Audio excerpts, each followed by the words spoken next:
Can necə tərk eyləsin ey can səni, çünki canın canısan ey canımız. Nizami Rəmzi Allah rəhmət eləsin. Gelmişik qapısına, hər adamın qapısına getmək, mənim orada Məşəd babanın qapısına getmişəm Allah rəhmət eləsin. Nizami Rəmzinin qapısına yığılmışıq maşınla uvazına 3 nəfər, 4 nəfər, 3 nəfər. Getmişik qapısına, çıxıb bayrağı, bizi necə lazımdır qəbul eləyib,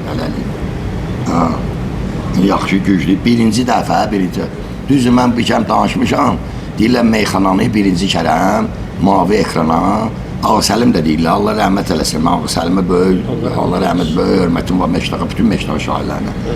Orada deyirlər Məşdaqada şey çıxartır, mavi ekranı, onu ilk dəfə sən çıxartmırsan, bu səbəbsiz sən ağa, bu qafiyə var. Sən bizim xəlqimizin iftixarısan ayağa, vahidin ağa sənin yadigarısan ayağa. Orada əntiqa meyxana gedir burayı. Sonra mən bunu bir kəm deyəndə, deyirlər yox, bu mavi ekrana, bizim Cəbiş müəllim kinosunda deyirlər orada. O kinonun içində gedən bir şey deyil. Kinoya çəkiblər meyxana, o mavi ekran bir növ sayılmaz. Bir də var ki, Leylin sarayında, birinci kərəm meyxana, o başqa şeydir, birinci kərəm. Orada qafiyə açır ki, o əslində Nəsiminin qəzəlidir o. Can necə tərk eyləsin ey can səni, çünki canın canısan ey canımız. O Nəsiminin şeydir o, qafiyə Nəsiminin beytidir o.